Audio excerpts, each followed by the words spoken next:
Judiciary को as a tool इस्तेमाल किया गया नवाज शरीफ को नाअहल करने के लिए। सिसिलियन माफिया और गॉडफादर तो जस्टिस आसिफ खोसा साहब खुद थे कि अगर इस मुल्क को मुश्किलात से कोई शख्स निकाल सकता है, बहरान से निकाल सकता है, दहशतगर्दी से निकाल सकता है, बेरोजगारी से निकाल सकता है, मुल्क के अंदर महंगाई कोई ख़त्म कर सकता है, तो उसका नाम सिर्फ नवाज शरीफ है।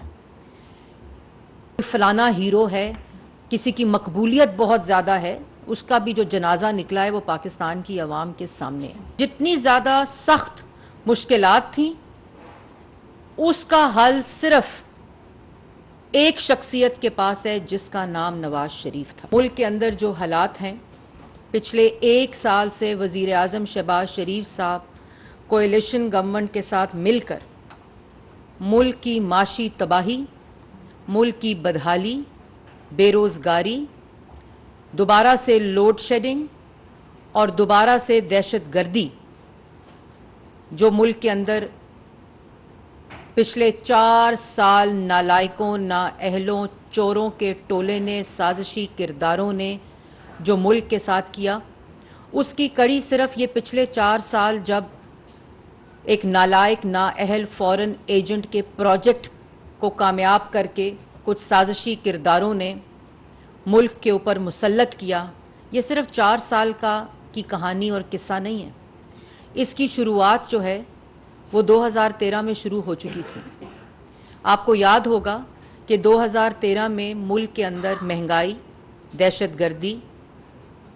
एनर्जी का बहरान, तवानाई का बहरान, मुल्क के अंदर बेरोज़गारी, मुल्क डिफ़ॉल्ट के नहज के ऊपर। और उस वक़्त अगर कोई ये समझ गया कि इस मुल्क की जो मुश्किलात हैं और जितनी ज़्यादा सख्त मुश्किलात थी, उसका हल सिर्फ एक शख्सियत के पास है जिसका नाम नवाज शरीफ था। और नवाज शरीफ को पाकिस्तान की आवाम ने वोट देकर, उनके ऊपर एतमाद करके, उनको इस मुल्क का तीसरी दफ़ा मुंतखब वज़ीर आज़म उन हालात में बनाया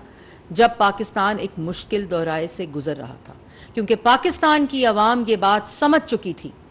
कि अगर इस मुल्क को मुश्किलात से कोई शख्स निकाल सकता है, बहरान से निकाल सकता है, दहशतगर्दी से निकाल सकता है, बेरोज़गारी से निकाल सकता है, मुल्क के अंदर महंगाई कोई ख़त्म कर सकता है, तो उसका नाम सिर्फ नवाज शरीफ है। और मुल्क के अंदर पॉलिटिकल स्टेबिलिटी की बुनियाद अगर किसी शख्स ने रखी तो वो भी नवाज शरीफ था। नवाज शरीफ ने तमाम सूबों में जो मेजॉरिटी गवर्नमेंट्स थीं, जो मेजॉरिटी जीती हुई जमातें थीं, उनको हुकूमत बनाने के का मौका दिया। ये पाकिस्तान की आवाम को समझना पड़ेगा। ये जो आज एक तासुर है कि कोई फलाना हीरो है, किसी की मकबूलियत बहुत ज़्यादा है, उसका भी जो जनाजा निकला है वो पाकिस्तान की आवाम के सामने है। वो तमाम चीज़ें आज नौजवानों को जो 2013 में शायद छोटे थे, उनको शायद याद ना हो कि 2013 के जो हालात थे, उन तमाम हालात को जिनको मैंने अभी आपको गिनवाया, उसको रिवर्स 2013 में नवाज शरीफ बतौर वज़ीर आज़म आकर 2-3 सालों में वो तमाम चीज़ें रिवर्स हो गई थी। ये जिस मंसूबे का जिक्र चाइना पाकिस्तान इकोनॉमिक कॉरिडोर का मैंने जिक्र किया, यही शक्लें जो आज मुल्क जला रही हैं, यही शक्लें जो आज माशी तबाही मचा कर गई हैं, यही किरदार जो मुल्क के अंदर मुल्क को जला रहे हैं, मुल्क के अंदर पॉलिटिकल इंस्टेबिलिटी फैला रहे हैं, मुल्क की आवाम को, नौजवान को बेरोज़गार करके गए हैं, मुल्क को महंगाई के हवाले करके गए हैं, मुल्क की आवाम और नौजवानों के गले में बेरोज़गारी का फंदा डाल के गए हैं, मुल्क की मईशत को तबाह करके गए हैं। यही किरदार 2013 और 14 में चाइना पाकिस्तान इकोनॉमिक कॉरिडोर को रोकने के लिए कंटेनर पर खड़े थे। आपको याद होगा, लेकिन शायद उन बच्चों को आज याद ना हो जो आज यूनिवर्सिटी और कॉलेजेस में हैं। वो तमाम फुटेजेस मौजूद हैं, वो तमाम मीडिया रिपोर्ट्स मौजूद हैं कि एक शख्स कंटेनर पर खड़े होकर जब प्रेसिडेंट शी के आने की खबर आई कि सीपेक को लॉन्च करना है, सीपेक को शुरू करना है, तो यही शक्लें, यही किरदार, यही साजिशी किरदार, यही फितना और फसाद मचाने वाले किरदार मुल्क की तरक्की के खिलाफ कंटेनर के ऊपर खड़े थे और चढ़े हुए थे। उसी कंटेनर थे सिविल नाफरमानी की तहरीकों की कॉल्स देते थे। इसी तरह मुल्क जलाने की कॉलें देते थे, फलानी डेट को फलानी मुल्क की शाहराह बंद कर देंगे, इसी तरह के नारे लगाते थे। ओए आईजी मैं तुम्हें छोड़ूंगा नहीं, इधर डी चौक पे खड़े होकर मुल्क को जलाने की बात करते थे, मुल्क के मुंतखब वजीर आजम को वजीर आजम हाउस से घसीटने की बात करते थे, इसी सुप्रीम कोर्ट के बाहर गंदे कपड़े शलवारें लटकाते थे। क्यों? क्योंकि मुल्क में सीपैक आ रहा था, क्योंकि मुल्क के अंदर नौजवान का रोजगार आ रहा था, क्योंकि इस मंसूबे के तहत मुल्क के अंदर एनर्जी के प्रोजेक्ट्स आके लोड शेडिंग खत्म हो रही थी। लेकिन नवाज शरीफ ने इस फितने, फसाद और साजिशों का मुकाबला करते हुए अपने विजन और मिशन के मुताबिक अवाम की खिदमत की। इस मुल्क से आज IMF के प्रोग्राम पे चीखना, रोना और पिटना डाला हुआ है। हमने तो नहीं लाया IMF का प्रोग्राम, वजीर आजम शहबाज शरीफ ने तो IMF के इस प्रोग्राम पे दस्तखत नहीं किए थे, नवाज शरीफ तो ये प्रोग्राम नहीं लेकर आया था, पाकिस्तान मुस्लिम लीग नून तो इस प्रोग्राम के ऊपर साइन नहीं किया था। नवाज शरीफ ने, वो वाहिद वजीर आजम था जिसने IMF के वाहिद प्रोग्राम करके उसको खुदा हाफिज कहा था और इस मुल्क की मईशत को खुद मुख्तार किया था, इस मुल्क की मईशत को अपने पांव पर खड़ा किया था और IMF के प्रोग्राम को मुकम्मल करके मुल्क की तारीख का वाहिद और पहला IMF प्रोग्राम था और वाहिद वजीर आजम था जिसने कहा कि कर्जों की से निजात इस मुल्क को दिलानी चाहिए और मुल्क के नौजवान को खुद मुख्तार और मुल्क की मईशत को खुद मुख्तार होना चाहिए, सीपैक के जरिए होना चाहिए, मुल्क की माशी इस्तेहकाम के जरिए होना चाहिए, मुल्क के अंदर पॉलिटिकल स्टेबिलिटी के जरिए होना चाहिए, मुल्क के अंदर IT के जरिए होना चाहिए, ज़राअत के जरिए होना चाहिए, मुल्क की एक्सपोर्ट्स के जरिए होना चाहिए, अपने रिसोर्सेस के तई मुल्क की मईशत को इस्तेहकाम देना चाहिए। और वो करके दिखाया, सिर्फ नारे नहीं लगाए थे। जब 2013 में आए और 2016 तक 17 तक मुल्क के अंदर 14,000 मेगावाट बिजली बन चुकी थी, मुल्क के अंदर बिजली के मंसूबे लगकर लोड शेडिंग खत्म हो चुकी थी, मुल्क के अंदर सीपैक आकर प्रोजेक्ट शुरू होकर अवाम को रोजगार और कारोबार मिल रहा था, वो सम्राट आ रहे थे। मुल्क के अंदर पाकिस्तान की तारीख का सबसे बड़ा दहशतगर्दी का जो सबसे बड़ा ऑपरेशन जो था ज़रबुल अज़ और रद्दुल फसाद, वो मुकम्मल होकर मुल्क से दहशतगर्दी खत्म हो चुकी थी, मुल्क की मईशत को इस्तेहकाम मिल चुका था, मुल्क के डिफॉल्ट का जो खतरा था वो मुल्क की माशी इस्तेहकाम में तब्दील हो चुका था, मुल्क के अंदर महंगाई मुल्क की तारीख की सबसे कम तरीन सतह के ऊपर थी, मुल्क की तरक्की की शरह पाकिस्तान की तारीख की सबसे बुलंद तरीन सतह के ऊपर थी। कौन कर रहा था? ये चेहरे, ये साजिशें, ये फ्रॉड शक्लें, ये चेहरे तो कंटेनर पर खड़े थे जो इन तमाम तरक्की के मंसूबों को रोक रहे थे।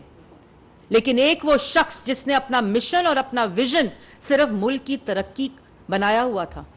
इतनी बड़ी खिदमत करने वाले के साथ इतनी बड़ी ज्यादती, ये मरियम औरंगजेब नहीं कह रही, ये पाकिस्तान मुस्लिम लीग नून नहीं कह रही, ये पाकिस्तान तहरीके इंसाफ के सीनियर रहनुमा कह रहे हैं, ये वो जजेस कह रहे हैं, ये वो लीगल एक्सपर्ट्स कह रहे हैं, ये वो पाकिस्तान तहरीके इंसाफ के सीनियर रहनुमा कह रहे हैं कि नवाज शरीफ के साथ जो हुआ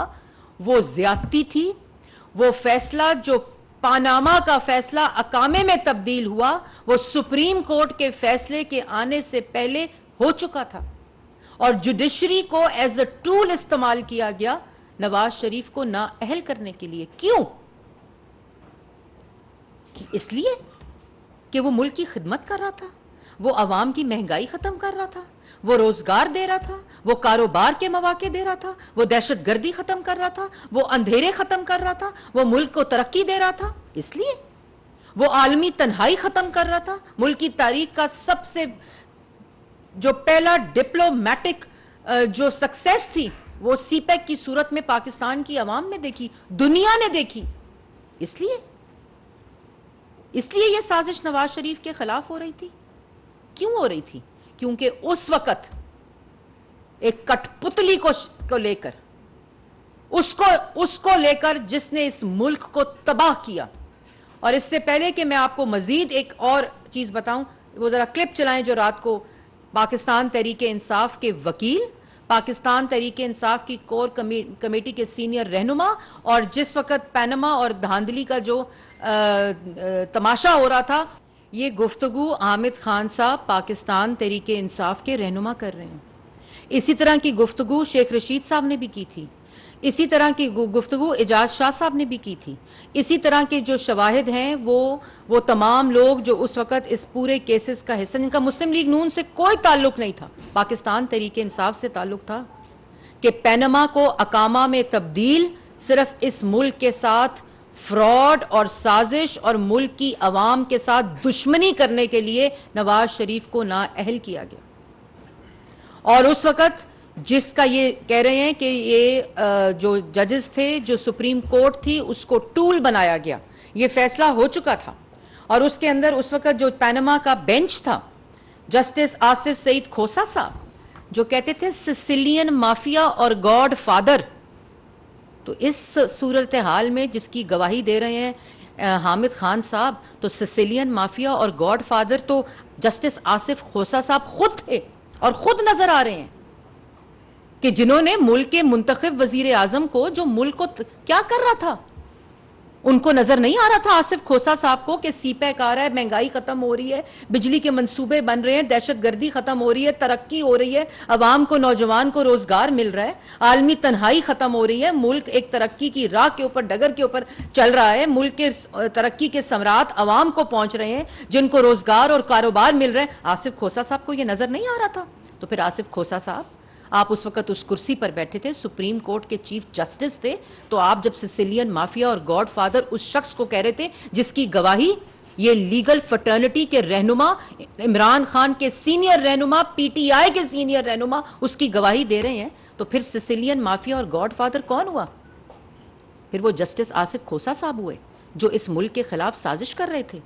जो काली भेड़ें उस वक्त सुप्रीम कोर्ट के अंदर थी, जिस अदारे के अंदर वो काली भेड़े मुल्क के खिलाफ, ये नवाज शरीफ के तो खिलाफ साजिश हो गई, वो एक शख्स था ना, वो एक शख्स था जिसके खिलाफ आपने साजिश की, वो तो घर चला गया। ना उसने इमारत जलाई, ना शोधा की यादगारें जलाई, ना सड़कें जलाई, ना मेट्रो जलाई, ना दरख्त जलाए, ना मुल्क को आग लगाई, ना मुल्क को 4 हिस्सों में तकसीम करने की बात की, वो एक शख्स तो घर चला गया। इस मुल्क के साथ क्या हुआ, इस मुल्क की अवाम के साथ क्या हुआ?